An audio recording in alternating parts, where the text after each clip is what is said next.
Oh my gosh, that sounds like a video game soundtrack. I was going to do that. Man. Sorry, Jonathan. I was pressing the button. No, you missed out. Just sit in the corner. No, well, guys, it's me, Brandon, and I'm joined with Gabriel Gonzalez and Jonathan Hinman. And here's the thing. I guess. Today we're talking about something that's very near and dear to all three of us. We grew up with this thing called video games. Yeah. And probably different than the video games that some of you grew up with, but enjoyable. But better. Better.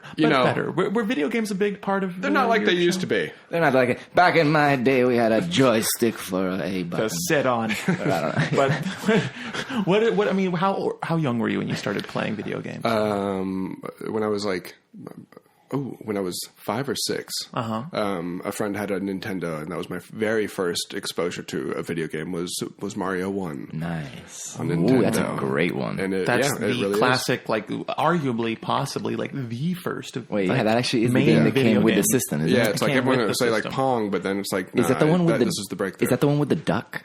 At the beginning of the game? Where you're shooting at the ducks that comes with a gun? No, but it's the game that is usually paired with it. It was yes, exactly.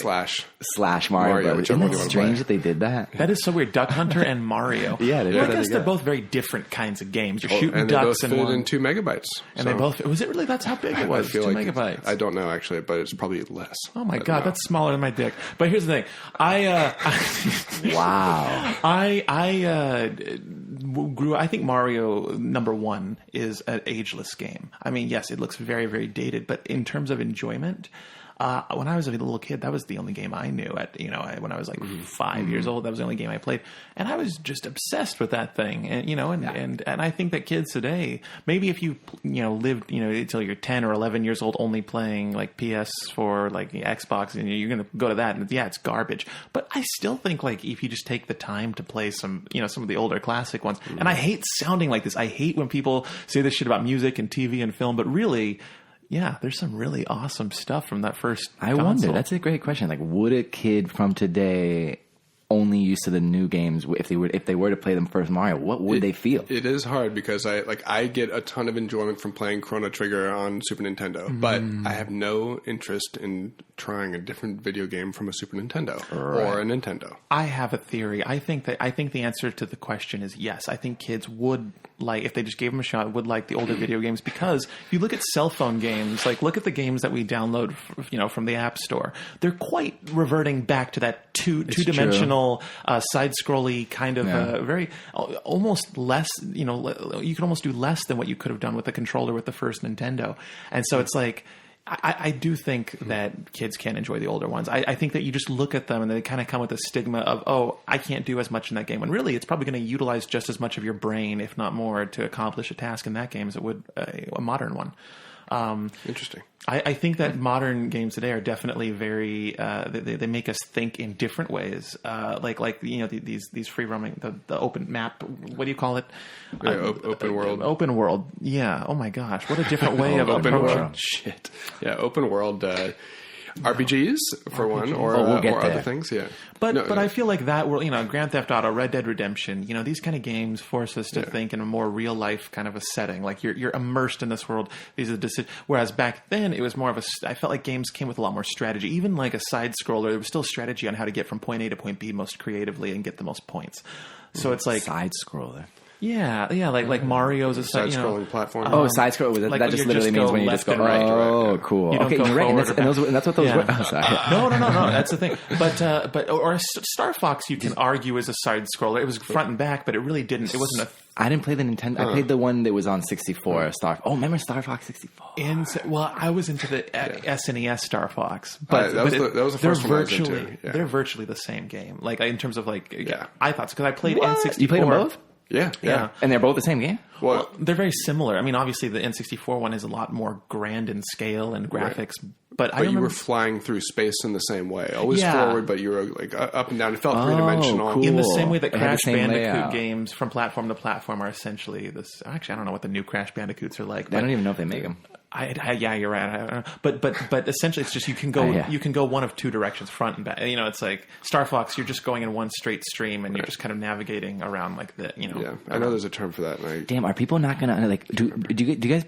Do these people play video? Everybody plays video games, I think right? everyone has to at a least. degree. Even Yeah, if you think about it, or if I think about it, I'm a boy, but I have a sister, and I remember me and her would dork out every now and again, like as a little brother, expand, like bonding, play video games. I was like, everybody plays video games. It's the people in my family who were before the generation of the 1980s, before video games were starting to go big, that don't quite realize. It's like they're more okay with golf being a sport than video games. It's like, I'm sorry, has anyone seen golf being played? It's the worst thing you can ever do with your life. Golf is something that gives you nothing in return. And video games, at least, bonds. I hate golf, and we can get to this on another podcast. Yeah, we're going to do it. We're going to change your mind on that. No. Golf's the worst thing. If you're really bad, it's extra fun. Anyone who owns golf clubs deserves to be beaten with them. Anyways. Video games, on the other hand, it brings people together. It's a wonderful experience. You get to have pizza. And you get to play them anywhere. I'm going to debate you on that because what I've noticed that in the modern age, there's a lot of games that you can't really play with another person. Like I feel like co-op or like stuff that you could play in groups were bigger. Like now it's like Mario Party, which is like usually like two people who always play the game, so they kick everyone's ass, and then it's just like I'm just like trying to keep up. I'm like don't even understand. Or you're watching somebody play.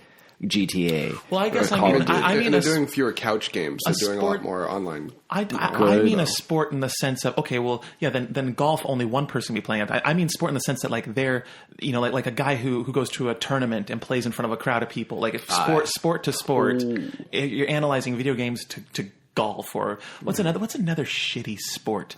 The one with the pucks that you push them. It looks like you're like curling. Curling. I was gonna say luge. That's not it at all.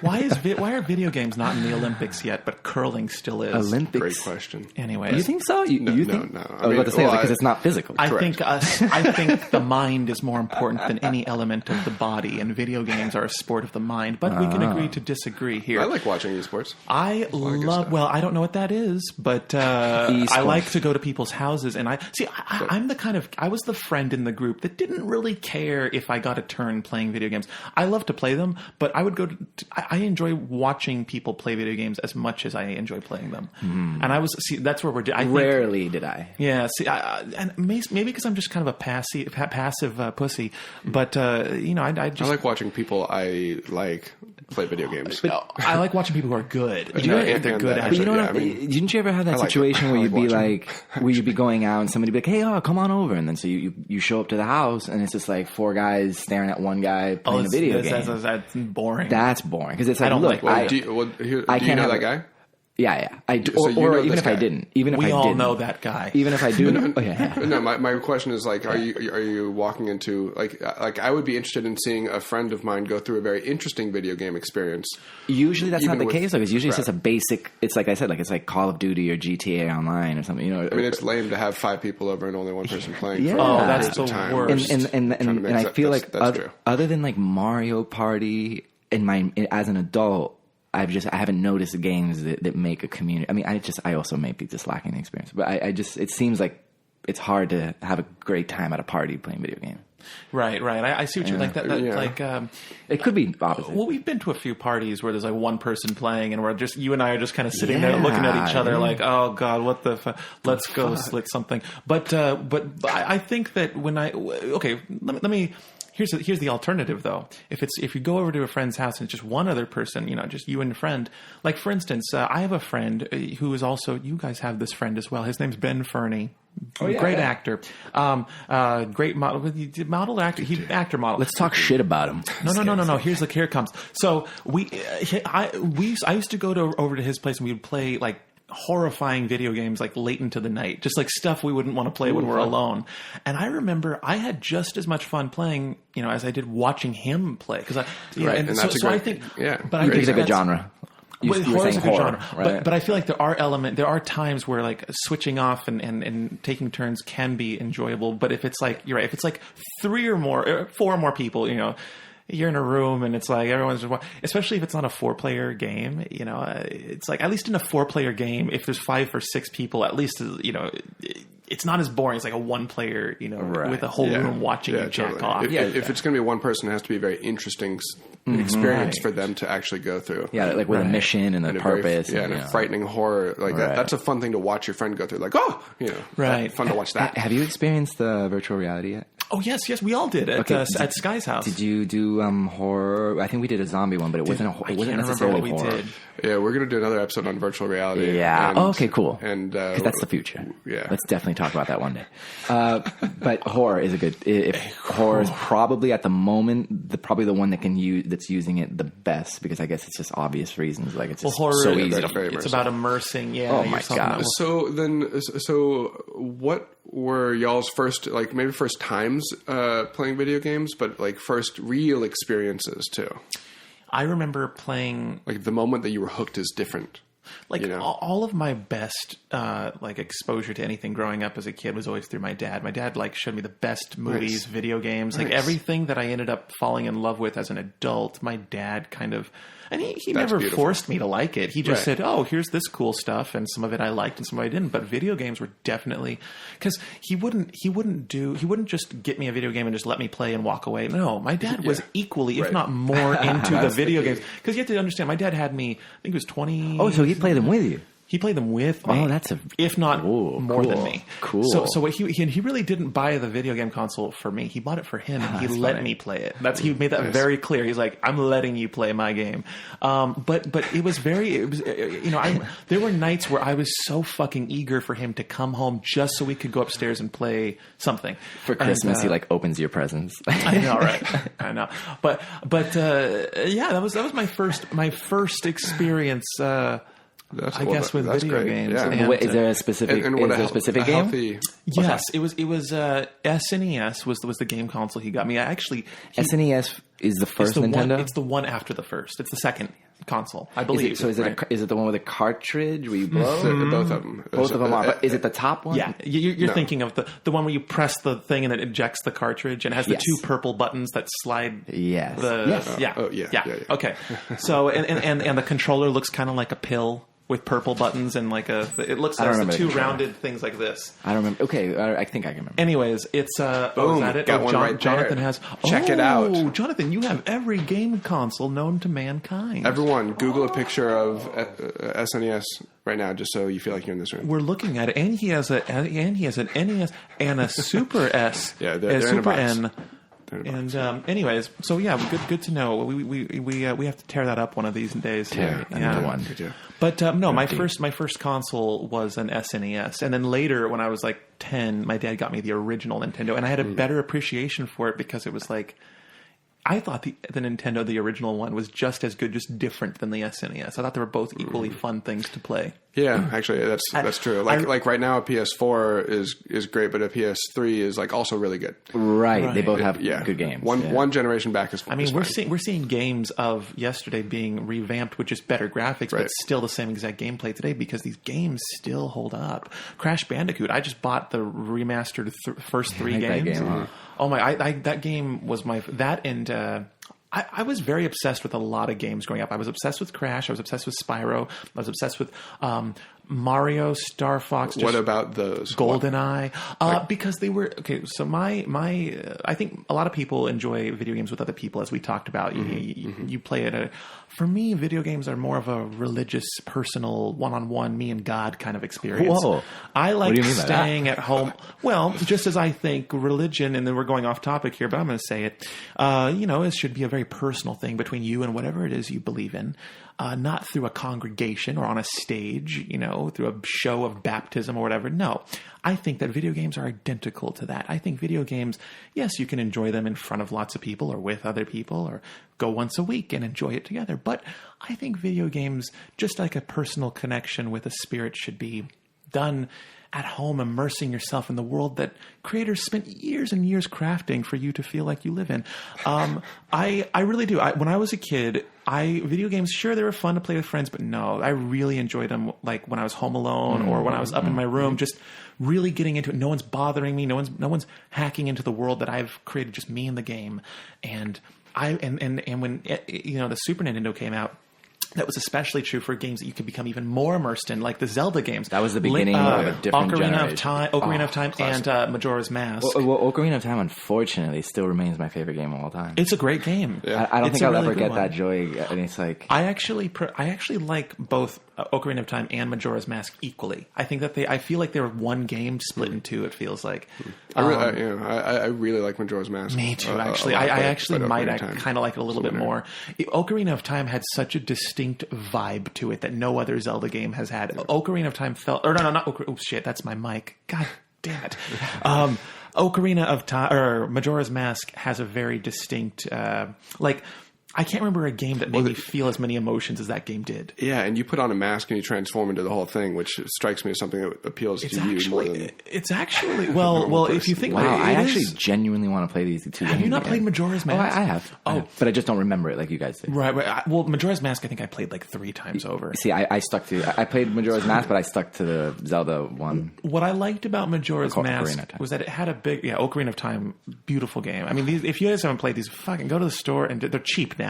But I think like multiple, you ever hear like 100 best games of all time or whatever? Multiple have said that Ocarina of Time is like in the top 3 at least. Yeah, it's consistently up there. Up there. What I thought was so profound about the mask situation was that in Ocarina of Time, there's different different sublets of species that live. So like the tree, the Deku tree people, and then there's the snow people, and there's the water people.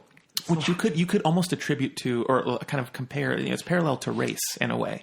These are those kind of people. And then you put on the mask and you become one of them. And then let's say you become a tree person in another world. You get to feel I don't want to say racism, but everyone else treats you like shit. Oh, you're just one of those tree people. Oh, you're one of those water people. I forget the names, but I forgot. And then you would even change color. You would transform and become that species. I totally forgot about that. And I always wanted to have sex with the water version of Link. Yeah. There was something weirdly kinky about the water. Well, all those water people. Here's the thing, because you both agree with me on this. Those water people, I think we can all admit, they were really sexualized. Like the water people, the Dekus were sweet. I mean, I can't remember. I just can't remember. Every time I play any of the Legend of Zelda games, I'm just like, damn, this Japanese animation getting a little personal. What's the word here? It was when I saw the quote from the game when Link said, "Please play with my flippery phallus." That I said, "This is getting a little too on the nose here." But since we're on Super Nintendo, by the way, or not Super, Nintendo 64, I have to say, hands down, one of my top 3 favorite games of all time, I think, is Goldeneye. Do you remember that game? Oh yeah, we've even mentioned it in this podcast. I think have we mentioned it very briefly? Where we were like, it revolutionized the way first person. If you guys get, and this is just my opinion, just that first mission. If any of you get one game for the N64, I just get Gold, or at least play GoldenEye. When it comes to multiplayer, that game really stands out. Now, me and you. When was the last time you played GoldenEye? Oh, guys, it's been about a decade. More than a decade. Same for me. I actually couldn't tell you if it would stand the test of time. I know there would be obvious, like, nostalgic reasons I'd be like, great. But if I had never played that game and only played the first persons of today, would I find it magical? I don't know. Maybe not. I don't know. It's been a while. The missions are really good. The missions are really good. I forgot about it. The multiplayer was great, but there are hacks to it now. You know how to like hover around the body armor and always be strafing. It also was one of the few games that was really known for its cheat codes. I remember that there were all kinds of ways you can modify your character that were unknown. Like you had to Google this shit, I think, right? They didn't have it. Or was it in the game, actually? I think DK mode. Remember that? You can make all your characters' heads huge. Yeah. There were, yeah. Accomplishments. Which game was that? Was that was Goldeneye? I love that. And they used to have like you couldn't progress in the main campaign, but you could play levels you'd already done with cheat codes on. And I think there was like a thing where if you I think it was like if you had certain objectives met, you would get a cheat. Like you would have to unlock the cheats, right? Right. That's unlock so that's right. You have to level up to get them. I forgot about that. That's how you go. Yeah. Dude, that was a brilliant idea. Man, once again, it's like if I was a listener, would they understand what this meant to us? If they're still listening, guys, this part's almost over. So that's Goldeneye. That's Goldeneye. It's great. Video games actually helped me to realize that I'm gay. Tell me more. I might have talked about, maybe not on the podcast, but I want to say I've told one of you this at some point. So I really didn't have any desire for men until I was about, I want to say like 13, around that age, like puberty-ish era. And once, people ask me, well, do you remember the first time you looked at a guy and was like, I think I like guys? Or, that first gay thought that went through my head in my life. And it was when I remember my dad brought home, I went to the carnival one day. It was my birthday, and they took me to the carnival. And meanwhile, I was with the carnival with my friends, and back at home, my dad's buying me a PlayStation. And I didn't know. And so I come home, and my present was a PlayStation that was already set up and already ready to go. And I remember thinking, what a wonderful time. And one of the games that came with it was it was a sampler pack, and one of the things was Mortal Kombat, and this was like the new Mortal Kombat, not the 2D side-scrolly one from this Mortal Kombat had men all oily and muscles and all this, and they had that Dragon Ball Z hair, which just looks kind of beautiful but insane intense. And I remember thinking like, cool, a fighter game. I'm going to play this. And I remember when you had to choose your character, and I'm going through, and they got those characters on that swivel shit where they're spinning around. You get to see them from all angles. Wow. And they're always breathing hard when they're just standing idle. They're sweaty and muscly. They're always sweaty and muscly, just breathing heavy, just waiting to fuck. A lot of shirtless. They're waiting the fighter to fuck. Wow. Yeah. And so I'm sitting there, and I remember as a kid going, yeah, I could see if I was a girl how I'd like that. That was how I rationalized that. I could see if I was a girl how I'd find that attractive. And then the more I played the game, the more, very quickly, it was a very steep slope, because very quickly I'm like, no, I like that. I like that. Not girls, me. And then I remember it was about a year where I was like, or maybe about 6 months or so, I was like, this is just a phase. This is just a phase. And I think about it at the year mark. I was like, fuck, it's been a year since I've had this game. So video games made you gay. Video games, and that's specifically fighting games. And let's write our politicians today. Politicians, if you're listening to this, take all the proof you need. You could have kept. This is one fag you could have kept off the streets. Yeah. But good job, video games. Yeah, good job, video game. Hot, sexy, non-existent, muscly Japanese type of men. I mean, if you look at those Dragon Balls and Mortal Kombat guys, what was the game? Street Fighter was another one. Maybe it actually was. Street Fighter. I think it was Street Fighter, because that was the big one for us from when we were from that. I can't tell. It was one of those. Remember like Guile. Or I don't know their names. So, Gabriel, what kind of spiritual experience have you had? Spiritual experience. Well, I mean, video games do connect us with other things in life. I mean, video games are stories, they're activities. Like, there's plenty of time. Yeah, you have a real relationship. Well, I mean, we already hit some of the big ones, like the Goldeneye with Mario. Oh, yeah. Did we talk about Mario Kart? No, Mario Kart was huge. But what about it? Like what's your experience? What about it? Well, when I was younger, they were different. So I have an adult gamer, because I have to tell you the truth. Like, okay, so when I was a kid. Video games were kind of normal, right? I didn't feel weird about it because I was a kid. And when I say kid, I mean like from 5 to 12. Right. Then after that, you start getting into like middle school, high school territory, and I started to hide. Oh. I started to hide my video gaming thing, because it became, at least in my eyes and what I felt like the culture around me, video games were something that dorky, nerdy, just losers played. Really? I don't want to be so extreme, because I didn't feel that, but I felt that about myself. If it wasn't MTV, then at least that's how my school was. Yeah, it was just places I went. It was really fine. It was just my parents, but culturally, everyone played video games. Interesting. Everyone loved it. And maybe some of this was self. Put on, like, I put these judgments on myself. It's probably both. I just felt like as a high school, especially in high school, that as becoming an adult, you shouldn't, especially once I got out of high school, I didn't touch video games for like a decade. Wow. For no joke. And I only got the game after me and Melody broke up.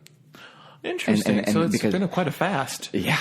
No, yeah, man. But exactly. So I had this mentality of like the video games were for kids, and that at one point in your life you have to let them go, and that's really is my father talking. It's like so video game experience for you is like lot of shame and parental guilt. I guess so. Damn, that sucks. I never had guilt from playing video games, but I had shame a little bit. Like if friends came over, sometimes I didn't like them to see what kind of games I played. Like I didn't want my friends seeing that I played Spyro. Like you know, you keep saying Spyro. I have no idea what that Spyro game is a purple little dragon, and he's a little purple guy, and he breathes. It's the gayest looking fucking game in the world. I'm thinking of Barney. I mean, that's probably more heterosexual than this game. At least Barney looked like a man. Spyro looked like a little tiny baby dick. Wow. But I loved the game. I loved that game. And so I wouldn't let it. But my school, and tell me if your schools were like this too. It doesn't sound too much, but my whole, from like elementary all the way up to high school, I remember everyone was so influenced by television.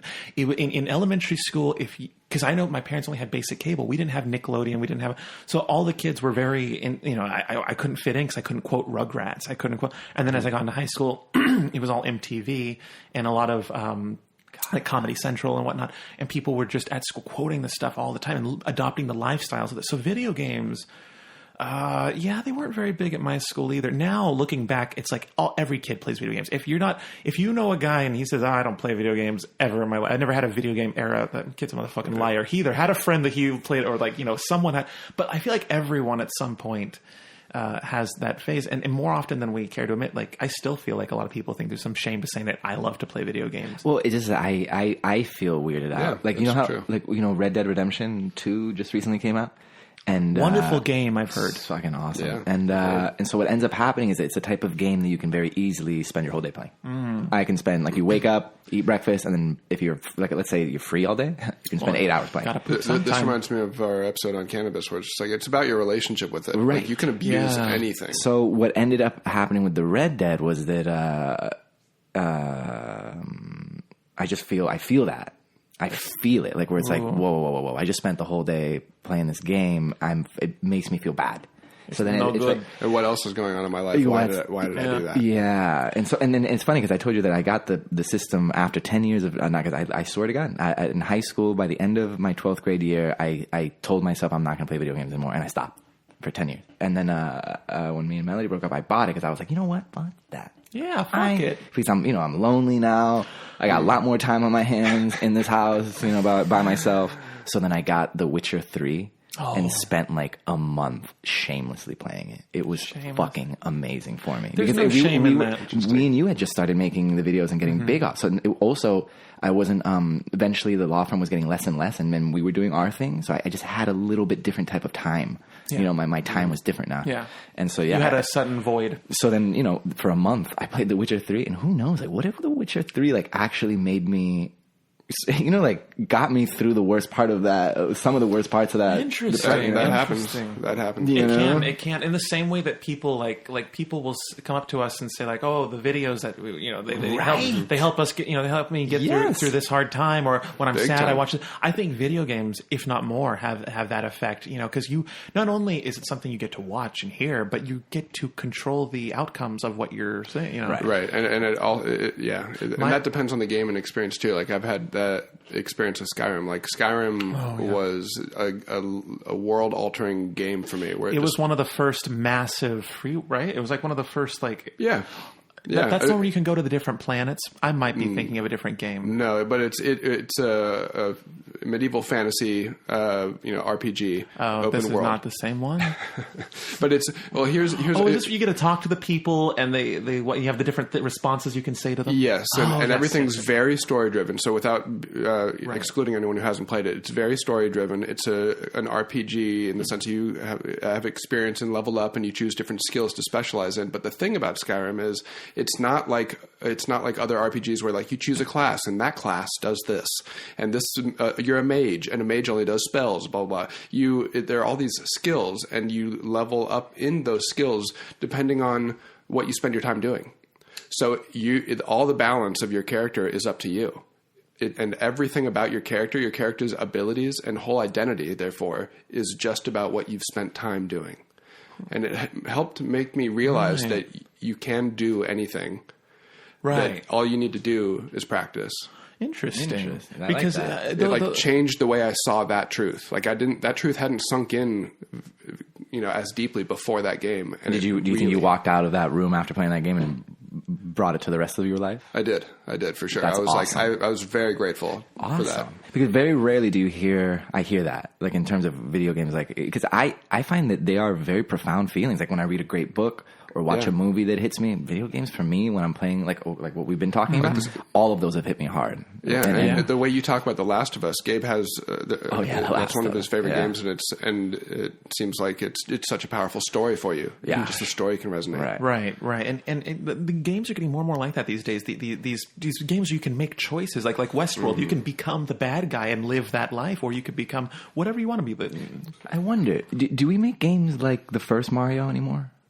Well, with the app, like, especially with the iPhone, like a lot of these apps. Point. But like, no, I'm talking about like for video like games. Straight up. I don't know. I mean, every now and then I'll see one that comes out for like PS3 or 4, and like it is they still make them, but they're not widely popular. At least I don't think they're widely popular. I don't see them on a main scale. Yeah, they're usually indie games. Indie games. I can see that. Let's be into that scene. But games. As technology advances, games advance as well. I mean, we're just talking about game systems, but think about remember the dawn of the internet. Newgrounds, Flash games were a big thing for a while, and then now they're gone. It's like no one plays Flash games anymore. Good point. That was a genuine way people made video games on the internet. Everyone made. And what happened to that? Did they just get rid of JavaScript or Flash? No, I mean it's you can still go. I actually went to. Did you ever go to miniclip.com? Do you remember that site? Mm-mm. It was kind of a mix between Newgrounds and eBaum's World, which to anyone, which is the vast majority of people listening to this, don't know what that is. eBaum's World was essentially our YouTube at the time of curated internet comedy videos, and all the best comedy stuff used to be on one website. If you can believe that. And it made it a lot easier to find good shit. And Newgrounds was a site that was, imagine the YouTube of video games instead of videos. So people would create Flash games to play, and some of them were damn near very impressive. They would make them and upload, and they were always ranked by the popularity. It would be like 5-star rating or something like that. But some of these games were so immersive, and you could play them for a very long time, like stories. And they were good especially for like time killers. You're at school. Yes. It's a great time killer. A great way to fill a lunch hour at school. It's like you don't go home and play these games. No, you usually play them in a situation where you don't want to be doing what the hell you're supposed to be doing. You got like 10 minutes to a half hour. Yeah. It's like, what can I play that'll just ease my mind for a while? Right. Which is essentially, like I said, the same. I mean, they've basically turned into apps. Like that's essentially what it is now today, or what we play on our phone. But no one makes or plays Flash games anymore. I haven't heard of a Flash game in I think a decade. Adobe kind of went to. Maybe I'm wrong about this, but I feel like Adobe went to war with Apple a little bit over Flash. That's what I thought. And Flash and it was like, no, Apple's bigger, and so Flash is not easily integrated, and therefore it became less of a thing. Right. I keep eating Flash. And I hated you always had to download the newest version of Flash to work on this. I was like, we're going to make the customer experience with you annoying. Yeah. Now the alert just says Flash player not installed. Go back to 2001, asshole. But no, it's. I really did enjoy Flash. There was some, and mind you, there was no parental control. There was no such thing as demonetization. There was no such thing as monetization back then. So people were just making whatever. Hey, good point. How do they make money? I don't actually. No, there weren't ads. Maybe there were ads, but it wasn't in the sense of like this can be demonetized. This is too inappropriate. There was a game where a Teletubby was fucking a sheep actually, and one was getting a blowjob. They were pig roasting the sheep. Wow. I do not remember this game. Wow. It was a Flash game, and I remember we were watching it in Mr. Taylor's 7th grade math class at lunch because he was the cool teacher and let us have lunch in his classroom. And he even gave us, he had a cabinet full of top ramen, and we would just have ramen and play Flash games. And one day, Mr. Taylor was outside, and we're all gathering around a computer. Look, this is a game. Look, you're fucking the shit. And I can't believe I was watching. It's like that was a thing. That was a Flash game. Like there was the internet really was an open ground of just anything you want to see, you can see it. Wow, isn't that crazy, you guys? That we actually did see the internet in a different phase of what it currently is.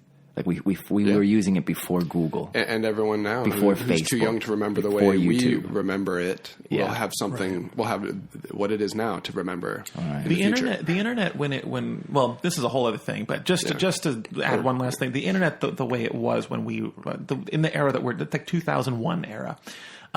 Really was kind of still trying to figure its vibe out. It's like a sitcom where you watch the first season and it just feels stilted and weird. And it was decentralized. It was decentralized. Yes, exactly. Decentralized. You basically had to rely on word of mouth on to determine There wasn't a main where hub. you're going to go on the internet. Very real. Google was a fucking sidebar site. Yeah, like, right. oh, you ever go to that Google Right. site? You could ask Jeeves what she used Ask if you needed Jeeves to was look the old something one. up. Right. And you ask this butler, where can I find, Right. whatever. And the internet map. Anyways, a whole other thing. But anyways, games during this era, games were big on the internet. You went on to part of the reason next to porn why you'd go onto the internet was to play games. Did they even have porn on the internet like that? They didn't have porn websites. I mean, do you remember the first porn site? I know this is off You had topic. to, no, I mean, no, but for real, like the internet, you had to like download that shit, And I did that by accident because I'd be looking for like music, and then they just sneak in like a weird shit in the folder. I know for a fact they had porn sites. I know for a fact totally they had right. bestiality sites. I'm so naive. Of course they did. was Like all that was there. probably like the second website made. Yeah, exactly. We've invented the internet. Yeah. Great. Yeah. We also have this What's now. that? They're uploading. It's funny because it's really, we were watching. I was watching. And this is very. I was watching Austin Powers recently, and they were like, "Oh, the internet's used for this." There's like AOL days, and there's like a monkey scratching its butt and sniffing it. Oh, that's it. And it's like, wow, the internet hasn't changed much in that regard. Right. But no, yeah. I think when it comes to just computer games in general, I don't know about these days. I mean, I think computer games these are more like, I see a lot of men running around on the screen with spells and stuff like that. I mean, that seems to be like but computer games in the 90s, and this is just my personal thing, I miss the games like the point and click adventures. Like Myst. Give me an example. Or Riven. Oh, Myst. Myst, The Seventh Guest. Holy shit. You ever played The Myst. Seventh Guest? I can't do a podcast about video games and not talk about The Seventh Guest. I actually do not know The that. Seventh Guest might be the most influential video game of my life. The Seventh Guest, to those of you who don't know, I think it's like $3 or $4 on the App Store. I highly suggest you get it. It's an amazing game. This was originally on what system? Originally on the PC. When I was like 3-4 years old, my dad bought it, and today. It's still like considered one of the like top 10 scariest games. Cool. I've never played it. But it's about a house. You're trapped in a mansion, and in order to get out, you have to solve all these puzzles. But the graphics were extremely good for their time, and the ghosts in this mansion were live actors. They were you would just be in a room, and suddenly someone would like walk up to you. Like it was terrible because you would never know when a ghost would come out.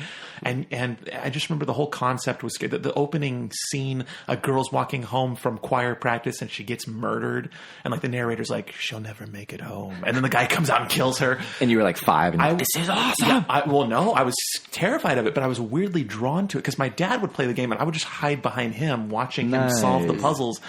And so it's been 20-something years later, and I go, oh, they have it on the App Store, and I downloaded it, and it still is a really cool game. Check it out. Like the puzzles are very well thought out, and it's a creepy atmosphere. But something about it being dated so early into the 90s makes it even scarier. Like it looks like not well done. And but anyways, that game, and then I became obsessed with horror games. I liked being scared of what I was playing. I liked feeling afraid to look at the screen. Games that I could only play during the daytime.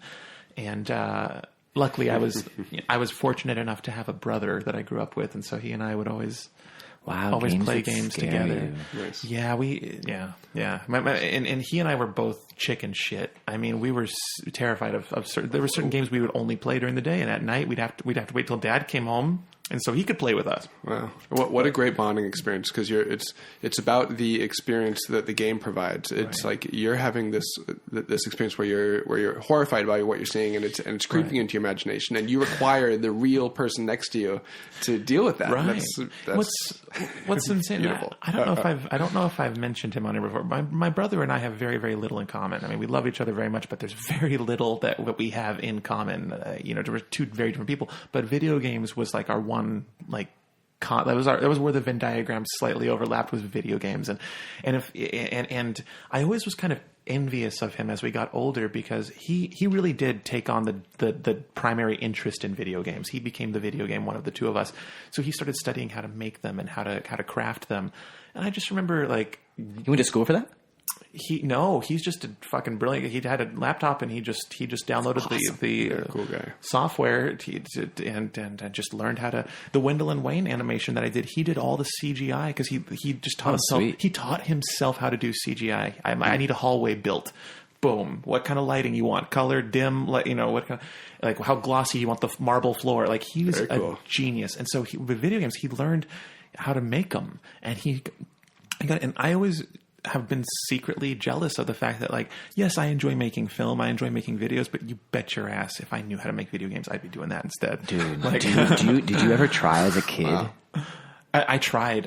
But to make a video game? Yeah.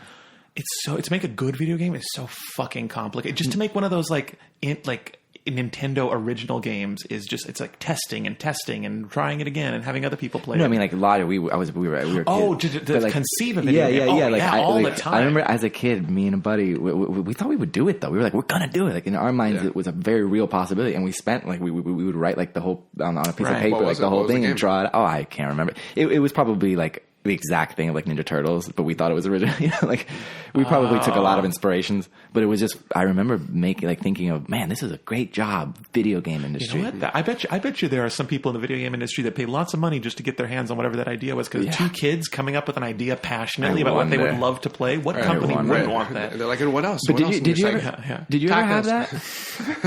Did I ever with video games? No. The idea that when I grow up, I want to do something with video games, like make them or do. Yeah. There was this brief moment where I was like, dude, this sounds like the dopest job ever. I love video games and making video games, but as I got older, it just kind of went away. When I saw the 101 Dalmatians, the live action version with Glenn Close, the guy in that movie, the main character, he was a video game creator or tester or something like that. Right. And that was the first time as a kid I was like, oh, you can make a living. Someone's acknowledging this. Yeah. But I was also raised in a family that was, like I said, other than my dad, you know, everyone else in the family was like, video games are rotting your mind. They're rot. But yet, the fucking you watching the news 8 hours a day hearing about what's burning in the next town over, that doesn't someone was murdered more after commercials. However, more after commercials, and that's not rotting your mind. However, though, have you ever seen people a little bit younger than us, maybe, because maybe we couldn't see it when it was us. So now my only example is people who are younger. And have you ever walked in, there's like 15-year-old kids playing video games and they're spending it all day. Don't you have there is a part of my mind that becomes the grown-up and is like, well, don't you guys want to go outside for a few hours? It's always about the relationship. And you're right. Yeah. You did bring that up at the beginning. It's like, by the way, there is probably a truth to both. Where it's like, no, video games are great, but if you do it too much, maybe it does rot your mind. I agree. I don't really know very many people who... Like, in all honesty, you might be the one guy I know besides my brother who plays video games the most. I don't know a lot of people who play video games that much, but I have gone to parties and I've been like, wow, I've been at this party for 3 hours and you've just been playing this whole time. Like, you're at a party, talk to people. But that's not like coming from an old man point of view. That guy could have been jacking off. That guy could have been eating. That guy could have been doing anything. When you do anything for too long, it's like, okay, you're obsessive. But then who am I to talk? I'm on my phone for hours. And this tour that we just went on, I have to say, kind of fucked up how I manage my time, because I got so good at keeping my mind occupied, because you're on tour, you're spending hours at airports, in Ubers. There's a lot of just time where you're just sitting waiting to go from one place to another, just hours and hours and hours just of travel. And so you learn very quickly which games are the most entertaining to play on your phone. You're not looking for something super deep or thought-provoking. You just want something that can take your mind off of time itself. So I found a handful throughout the tour. I found about 3 or 4 games that I could just sink into. I would remember every now and again, we'd be on the plane getting ready to take off, and I'd look over and you were destroying a village or something. Your shark eating game where the shark eats the city. But that's it. That's the one I'm obsessed with. It's called Hole.io. Anyone just download it. You will never stop playing. It's so funny. I found, and there's a handful of games that are just really, really addicting, and it's the addicting games that I purposely went for because it took my mind. Lines would go by so quickly. I'm like, I'm at the front of the line already. Oh, we've landed. Oh, the Uber's here. So, but now it's like trying to shake that off. Now it's like, fuck, I need to go to this shoot, but I'm almost done with it. It's like these games are like, I need to delete them off my phone. I feel like I've had this conversation with you before where it was like, I didn't like my relationship with, because this is kind of a cell phone topic. Not necessarily the game is the issue. It's like the ability to just take something out of your pocket and entertain yourself in a second. It's definitely, yeah. So I realized that I had a problem, quite frankly, with it when, this is years ago, maybe 3 years ago. We were still working at the law firm. Oh. And I was eating lunch outside in a park. And I had this overwhelming feeling to take out my cell phone, read the news or something, or just take it out for any reason. And I was like, no, I'm not going to. I'm going to sit here at the park and eat my lunch. And it was really hard not to. I felt like there's anxiety. Did you know that our brains react almost identically to like heroin addicts when they're going through withdrawals when we don't look at our phones. Interesting. Like it is an addictive part of your brain can literally be addicted to anything, but it's that same part of the brain that's like, I need a cigarette. Where's that fucking bottle? Where's that? It's video game. It's like cell phones. It's the Quite same frankly, thing. I don't like it. I know. I agree. It makes me uncomfortable that I have this. Totally. I should. I went to a club the other night and my phone died. I felt like a jackass simply sitting and looking into the room like a normal person. Oh, that's weird. I actually like it when my cell phone dies because it's like, I couldn't avoid this one. Of course. What I'm saying is, you have to risk being called stupid. I shouldn't. But I agree with you though. I feel like I should not have to feel like a jackass for just sitting, for just being like the fact that I didn't have my phone. I feel like I'm awkward because I have nothing for my eyes to avert to. I have nothing to. It's almost like a physical, like the ritual of it, taking out the phone and twiddling. You just have to impose those rules and be like, I don't look at my phone after 9. Don't look at it. Blah blah blah. And just make that your relationship. It just has to be that. Yeah, sometimes I can go a good few hours forgetting about my phone if I'm like, I don't know, like sometimes we've gone to podcasts here and I don't check my phone once until I go back into the car. But that's because I'm distracted. I'm not kind of at the moment we are doing it's like at work or something like that. If you're at work or any time you're in need of a distraction. So if you're at a party, here's we don't the real know anyone. Question. Once we're done with this podcast and we walk out into the living room, I'm sticking my phone up my ass and doing everything to it. You see what I'm saying? It's really is the moment you're not doing anything. Right, do you know how to be with yourself alone, doing nothing? And I find that nowadays it's so much easier to just take out a cell phone and be like, what's happening in the world now? It's for me, it's the news. Yeah. It's like I just have like an addiction to like just reading headlines, and then I'll read an article and be like, but it's still like sorry to just keep saying it's about the relationship. It's like it's it's like what's happening that you're just like this is going to be. I just have no control. There's so many instances in my life that it's like it's not the cell phone, it's not this, it's not that. I, as a human being, have very little control over my impulses. It's just like whatever, it's like, and you probably don't have these problems. You can see that Jonathan's more disciplined.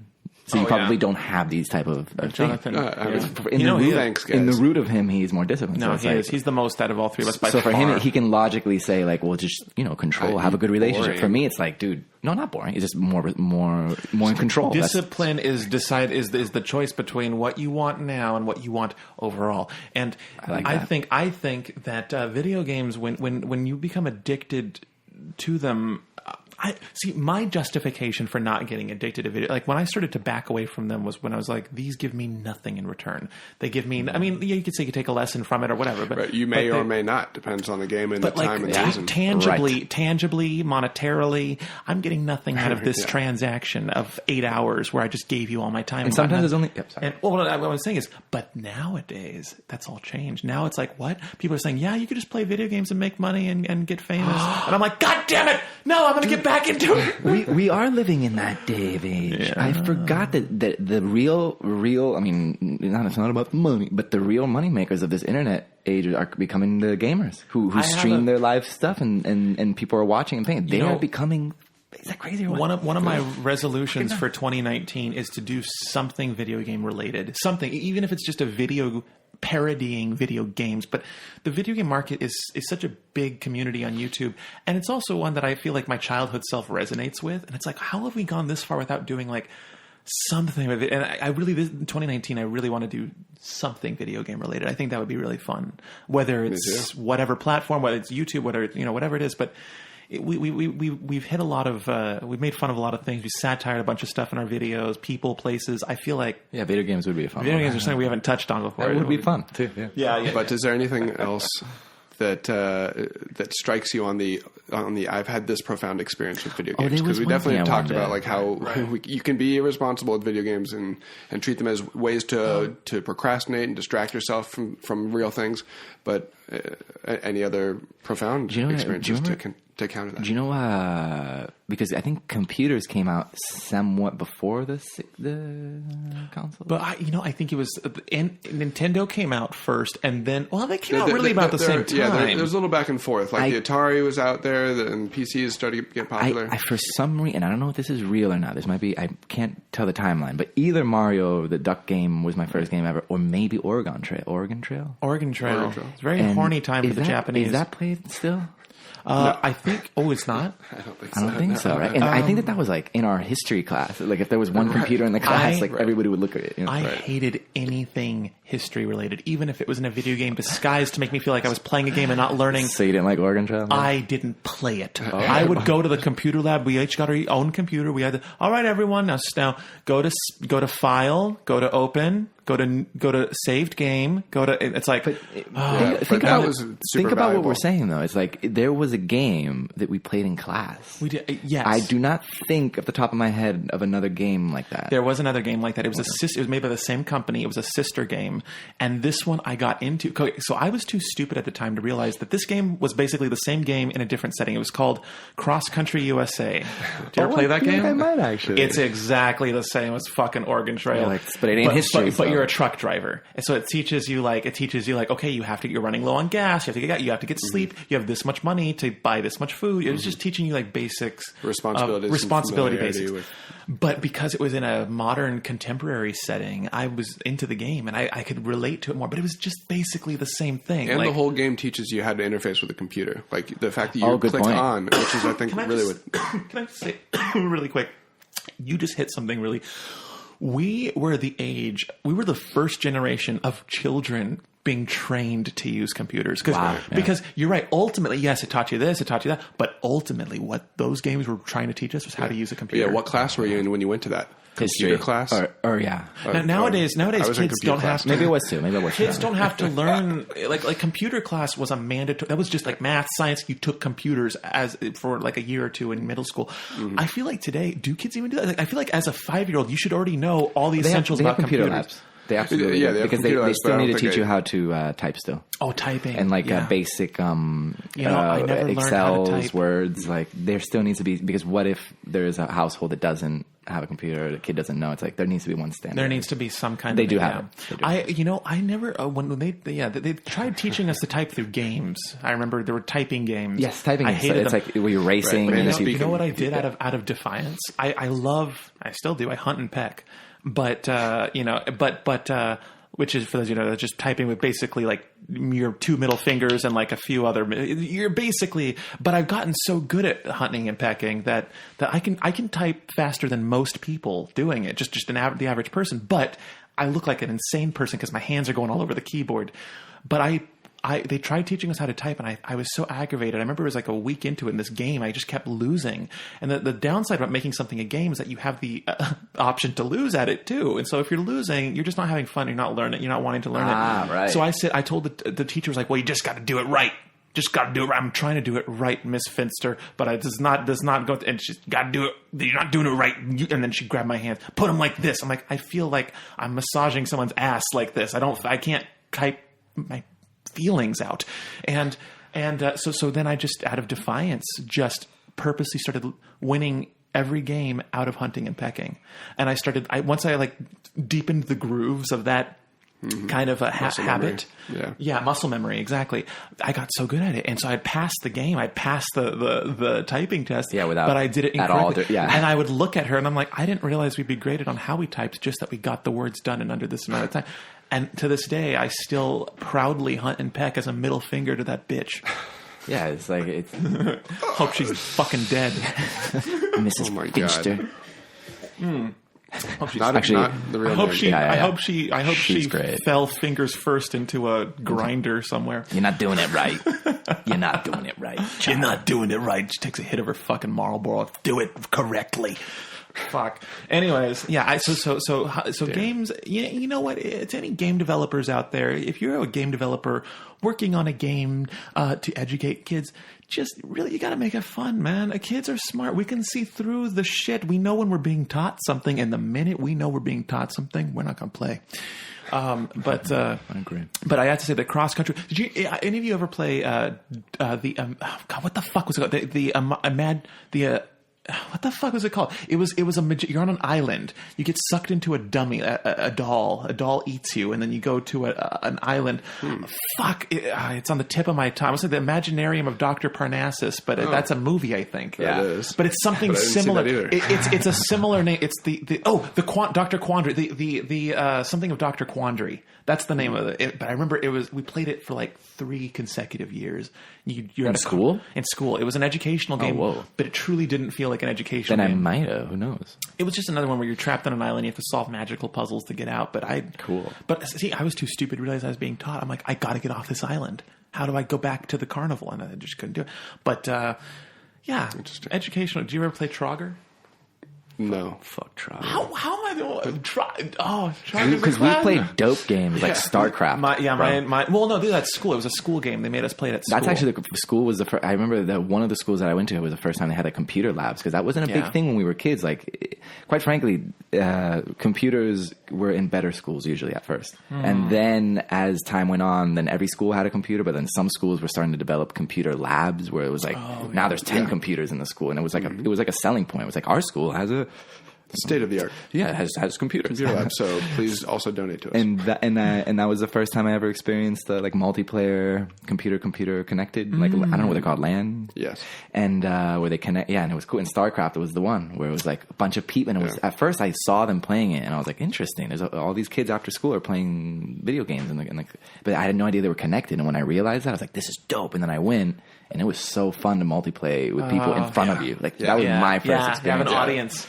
And that was relatively in the middle of the history of that you're just like talking with in the real world, and also you're all meeting inside. What an experience that must be. That must be fun. And you did it in class? No, we didn't do it in class. It was just a normal computer lab, but after school, they opened it up to the kids, and they all just chose to play StarCraft. And I think that every game, like the best or many of the best games out there, like really encourage a human connection. They have that human element. It's like that is a great aspect of it, and even if it's just like one-on-one, because you're playing a human, even that can be helpful. But I especially think that the cooperative aspect. I love co-op games. It's like the only way for me to play. Like that's the nature of humans. Yep. Like Resident Evil 5 is one of my favorite games ever, and in part because it's a great game. But I also played it the first time through with my sibling across the country. I was in New York, and they were in second grade. Cool. And Resident Evil 5, is that the one with the Nemesis?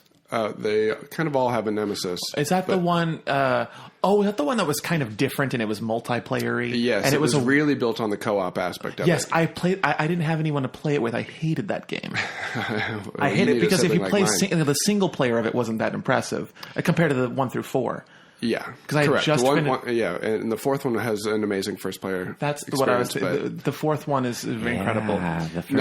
No, Brandon. The fifth one is incredible because of the co-op experience I had with my sibling, where we bonded and beat a whole game together, and it was amazing. Well, I didn't have that experience with your sibling. Remember when she was there? I had a more in-person experience with your sibling. Yeah. No, it wasn't me. What's a really good game is I forgot what I was going to say. Resident Evil 5. Yeah. If by 5 you mean 4, then we're cooking with gas. In truth, I also love 4. 4, especially the Wii version, is incredible. It's a great story. I have to. What would be today's games? Are we just totally oblivious to them? I'm so disconnected. I mean, I want to say like Rockstar has been killing it with I guess I think I can say this publicly. Now, I think I can say it publicly, and if I can't, we'll cut this part out. But I was just in a commercial recently for one of my characters was Call of Duty, and he said duty. Yeah, I'm sorry. Poopy. Sorry. Caca. Like the Call of Cocos. Yeah. But I've been so disconnected from video games lately. I think Grand Theft 5 was the last, like the newest game I've played, and so I googled this Call of Duty because I'm like, I want to know about the game that this commercial is for, and oh my god, Call of Duty is so like, I want it. Like I want to play it. It looks so much. It looks like so much great fun. franchise. I didn't like it because it always feels like I'm ice skating. Your ice skate? I don't know how else to put it. It's like so quick. Like my brain is fucking slow compared to these kids nowadays. Like when the reaction times are just like off the charts. Like they're flying through the fucking air and they're doing things that I'm just like, I don't understand how you guys can't do that. Yeah. And anyways, so when I play those games, I feel like everyone's just skating around me. And I'm like, when I say like Last of Us, it's like, I need something slow. You're like on rollerblades for the first time and everyone's, roller skates, everyone's on blades. And so I feel like I need something super slow so that it's like we're even keel now. It's like even if you're quick in the brain, the game won't let you do it. Preferably a turn-based game. Turn-based, exactly. Stuff like that. Did you guys ever have a gaming club in middle school or high school that met at lunch? No. No. Not a club. Other than that Well, thing my after school school. may have had it, but... Yeah, exactly. By club... By club, I just mean like I guess like a classroom that's like sometimes a teacher would have their classroom open during lunch and then like have like board games and video games for kids to come and play. They had that at my elementary school, my middle school, and my high school. That's awesome, actually. Yeah, and I thought that was just a normal thing that schools did. Not mine. But see, it wasn't. See, so when I was done working with the mentally challenged kids, I didn't have any friends to hang out with, so I went to the. To the gamers club. That's what they call the classroom. It's basically a classroom full of other people who had no friends. And you walk in and it's just like, it's like it's like when I imagine how an old person feels when they show up to a horrible retirement home and they just look around and are like, well, this is the caliber of me now. And so I just walked in there. Just a lot of looking back on it. All those kids grew up to get like amazing jobs that they're like doing super well right now. And they're brilliant minded people. But back then I was like, I'm in the sad group. I'm at the gamers club. Let me play, Battleship with Thomas. Just the name alone, Thomas. You're already like, oh god, he is one of those people that wears a poofy jacket and plays Battleship. Yeah, but. The lunchbox and kid, like gets really the kid into with it. The lunchbox, not the bag. He brought the whole fucking lunch cooler. Like he was that kid. So and he was really good at playing the recorder. No, not something that takes audio or video. The flute. Yeah. Anyways, sorry, I'm such an asshole. Yeah. Thomas had an effect on you. I think Thomas is a nice guy. I used to think he was so cool because he lived in his condo with his 5 sisters and his one mom, and I thought he was so cool. And he only has one parent, and then my parents got divorced, and I realized what a hell he had to live through every day. No. But no, video games were our thing. Thomas and I played lots of them. And good. Like he was such a piece of shit, and then we played games. Yeah, we played games. It was great. We played games, and it wasn't that bad. No, I'm trying to remember what was when did the what was after the GameCube? That was right after N64, right? GameCube. Yes. That was fun. Then it was the Wii. Yeah. Then the Wii. It was GameCube and then Wii. And this is now entering the territory of time where I did not play video games. I was just about to say the GameCube was right when I was leaving. Yeah, I mean, I have no connection. Right around with college, and kind of a time. Oh yeah, exactly. And then I think, and this is from how I remembered it almost felt like they were kiddie. Like the GameCube and the Wii felt a little bit more childish than the other. The graphics were smoother, but they were simpler. Yeah, they were like the baby, not baby, but also I feel like the range of ages that video games were marketed to, like we started to leave a range. Where it's like, wow, the whole demographic for that game is below me. Right. That's never happened. Right, because before it was either you were in it or you weren't. Or it's for an older person, which is cool. I still want that. Yes. Do you guys ever? Did you ever play Resident Evil 1 on GameCube? No, I didn't. No. So that game, I think that's the scariest Resident Evil of all of them. Either 1 or 0. But once you started getting into 2, 3, 4, it starts turning into more of like a cool street shooter type game where you're on a mission. Well, I think it was just the difference was first person and third person. Right? Well, no. There was it was third. Well, the first shooters, one was first, right? The first one was third person, and you can't move the camera, which makes it really creepy. So you don't know what's around the corner. Oh, you don't cool. know and the whole first one really predominantly takes place in one house. That's the difference. So there's a feeling of claustrophobia because you're in one place the whole time pretty much, and you don't know what's around the corner because you're trusting the angles that they've given you when you enter a room. Right. And so that game I remember truly terrified me. It was the only one on the GameCube that like scared the crap out of me. The rest of the Resident Evils I was fine with. But something about that game I remember you'd be walking down a hallway and you'd hear it. From like far away. Dude, soundscapes are very important for horror, man. Yeah. It's like the sound alone is really what's setting me up. There was a game that I used to play a couple years ago with Ben. Remember talking about Ben Freddy? We used to play these scary games. There was a game we played. it might be the scariest game I've ever played in my life, but it's mostly because of the soundscape. Have you heard? I can't think of the name of it, but you're in an insane asylum, and the whole game you don't have a gun, you don't actually fight the entire game. All you have is a camera and or a video camera, and you can use the night vision to see, you're in an insane asylum that has been overrun by the patients or something like that, and you're the police are sending you as an undercover spy to go figure out what happened there. So you have to climb in through a window. That sucks. If a lot of people die in there, that's fine. Just right. We'll be moving in. I forget the premise exactly, but I just remember the point of the game was to get from point A to point B without being seen, heard, or killed. And you're just it's all night, predominantly night vision. Most of the power's out, and you're just looking at everything through. And something about that game, I feel like 75% of what makes a game horrifying is what you're hearing. Because then for the horror ones, your perceptions, I feel what you can't see. How immersed are you in this experience? It's very immersive. Yeah. Well, also, I feel like when we're naturally afraid, I feel like our ears perk up and we just are more aware of what do I hear? What's that sound? And so when a game preys on that, when a game really gives you something to what could that be down the hall, then it gives it that extra level of, oh God. And it's funny because it's the closest thing I think you can come to lucidly reliving a nightmare or lucidly living through a nightmare is playing video games. The next step, and we'll get into it in the virtual reality conversation, but when I first experienced that to me, it was the same effect that 64 had. Because I get PlayStation 4 or whatever, they're all great, whatever. But 64 felt like a level up. Level up. Yeah. And then after that, PlayStations are good, but they still had that same feel. They weren't, it wasn't a level up. It was just an improvement on the 64. An improvement on the 64. Right. But when I experienced VR, I realized at that moment that was the next jump. It's because the 4K TVs and the thing, they've made it to the point where it's as realistic in sight as we can probably get. But virtual reality made me feel like I was now in the game. Yeah, I feel like the age of impressing us with surrealism is over. I feel like graphics are at a point where it's yes, they can get better, but I'm no longer going to be any more impressed than I am now with the graphics. It's just our eyes can only see how much realer can it get. Because some of these games now, it's well, I thought that was live action. That's I'm no longer. I love it when parents walk in and are like, "What movie are you watching?" Yeah, what movie are you watching? And you just keep going with it. And you're like, why is she bashing his friend's head in? Oh, it's good movie. Actually, and they tend to say that for a cutscene, I guess. But yeah. No, I mean, but still, there are some games where even the gameplay. Was it the Last of Us? What's the zombie one with Ellen Page? Mm-hmm. You know what's funny? It's not Ellen Page, but they took her likeliness and they put a voice on it. Do you know that that's not Ellen Page? That's not Ellen Page. It should be illegal. And I think Ellen Page actually tried to sue Last of Us because it was ridiculous. I mean, did you hear how I said the game? I said, "Oh, the Ellen Page one." And I knew who it was. Because I played the whole game, thought it was Ellen Page, and I went online and I read about it, and I was in shock. I was like, I love the game, but they totally ripped that woman off. They took her likeliness and her voice, and they.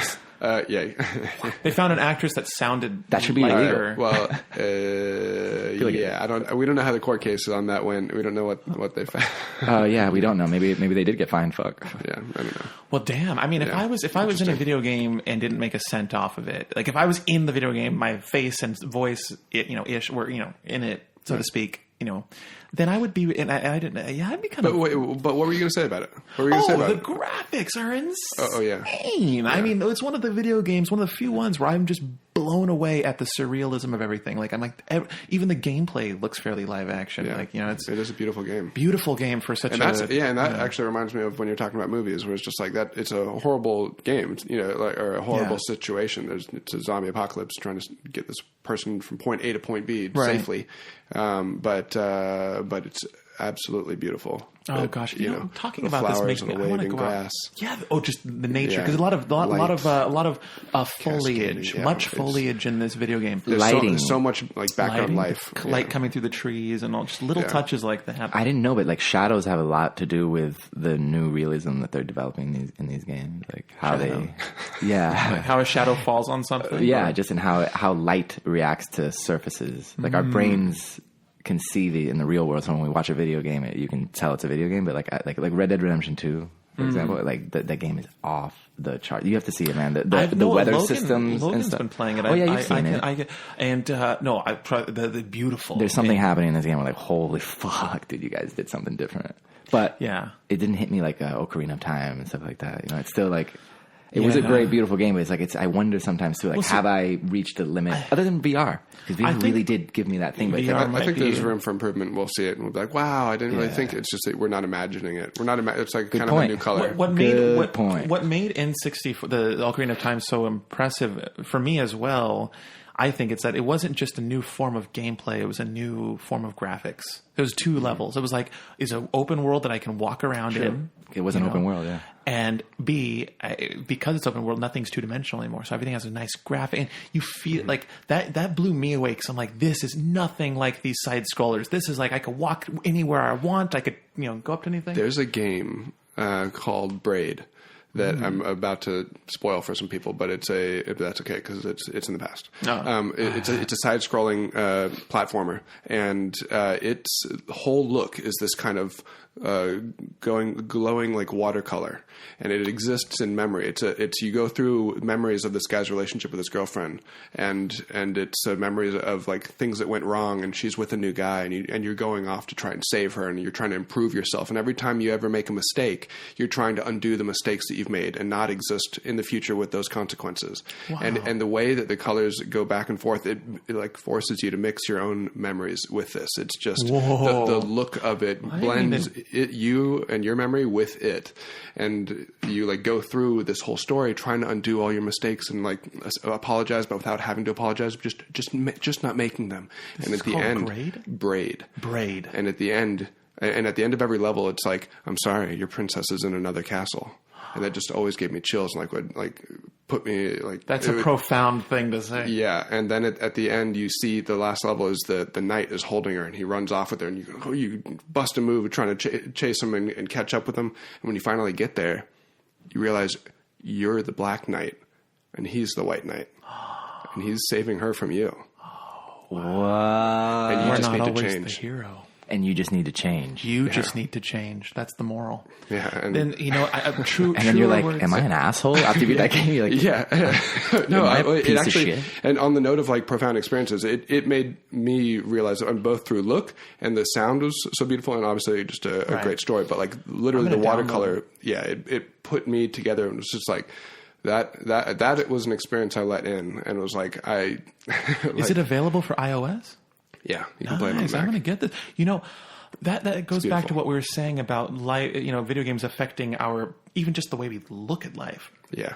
I mean, I don't know about you guys, and I might be the only one in the room saying this, but I've been the Black Knight more than once. We all, yeah. And we all have. Not me.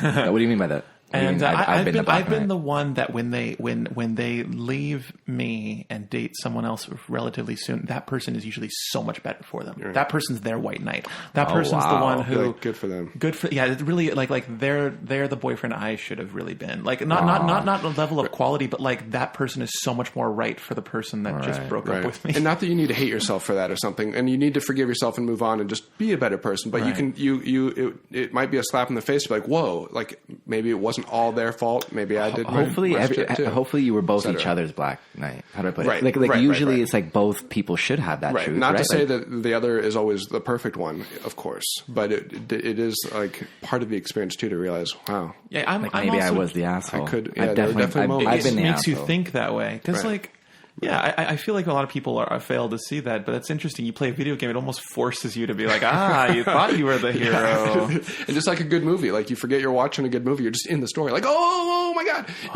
A good game is like, you just are the character. Yeah. 100%. Yeah, there's a really good game out there. If any of you like video games that feel like a movie while you're playing them, there's a really awesome one by LucasArts, came out in 1995, I want to say. But they make it for the iPhone. You could download it. I think it's like $3 or $4, but it's called Full Throttle. Did you ever play this game? I feel like I've heard of it. Is it a racing game? I've heard of it and have not played it. You have it? It's a racing game? Oh my God. No, it's not anything like what it sounds like. It's a point and click adventure, and you play you play this biker who's just got wound up with the wrong people, but it's a game of like you have to go around questioning people. You have to go. I'm saying it out loud. It sounds fucking boring and stupid, but it's one of those games where it's like you feel like you're part of the storyline. Like you feel like you're and it has a 3-act structure of like a good film. There's like the third act when everything's heightened up, and there's the first act when what's going on, there's a lot of mystery and intrigue, and in the middle where you're like a lot of fighting and getting through toward the end.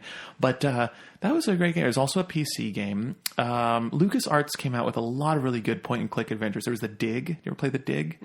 Oh, yeah. That's one where you're digging in the ground a hole.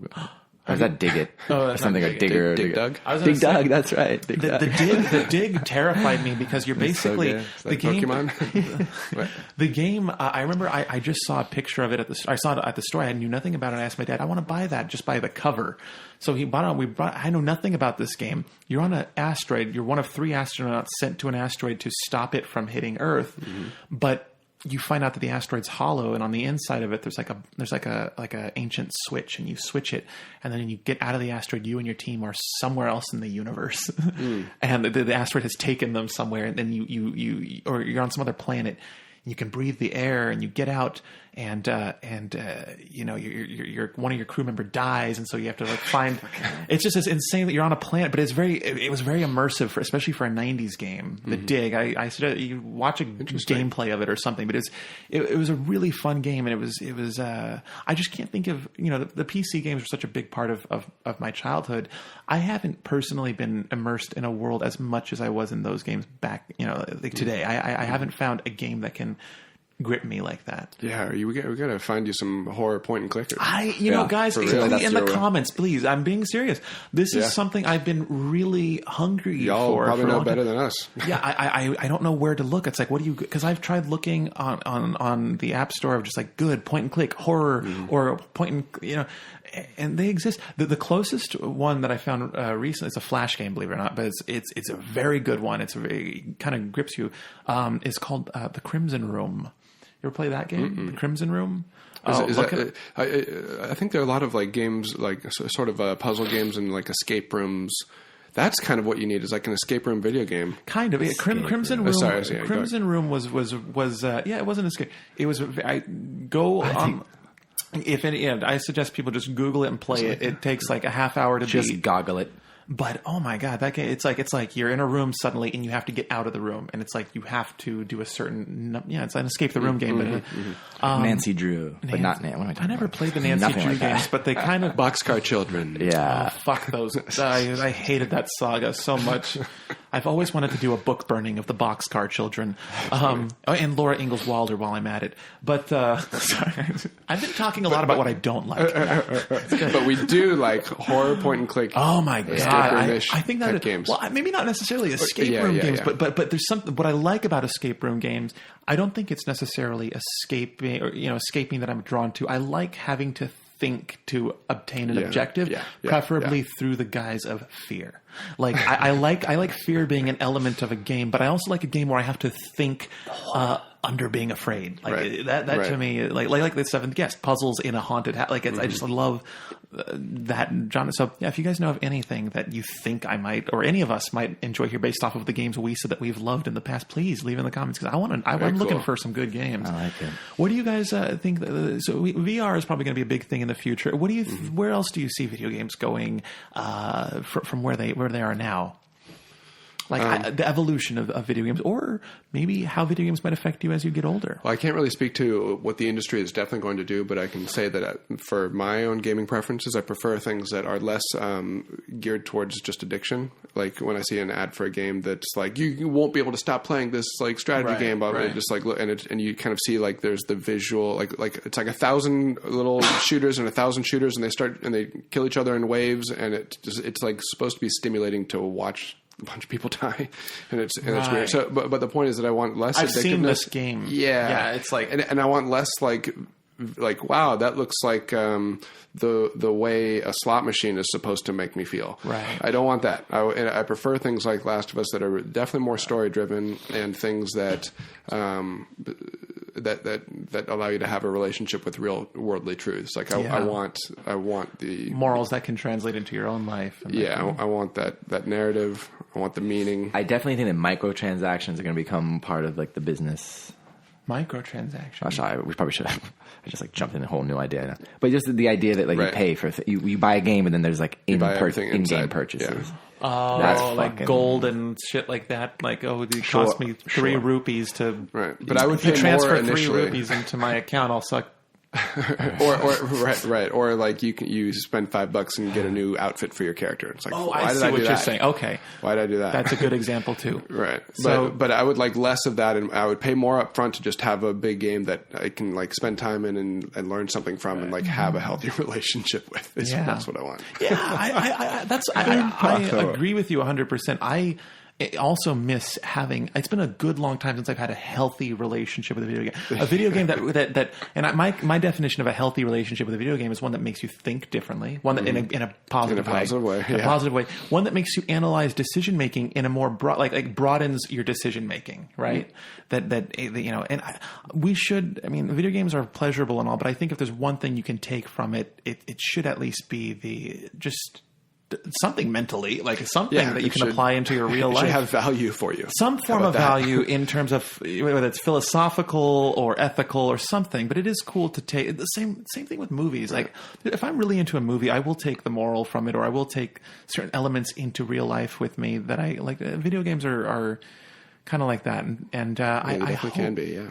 So yeah, I think I hope in the future we find games that not just are fun to play, but we really become obsessed to a point where they give us back, elements we could use in real life. Yeah. And when I say obsessed, I don't mean addicted. I just mean like, I just want to live in a different world. That'd be awesome. Okay, we'll talk about that another time. Sorry.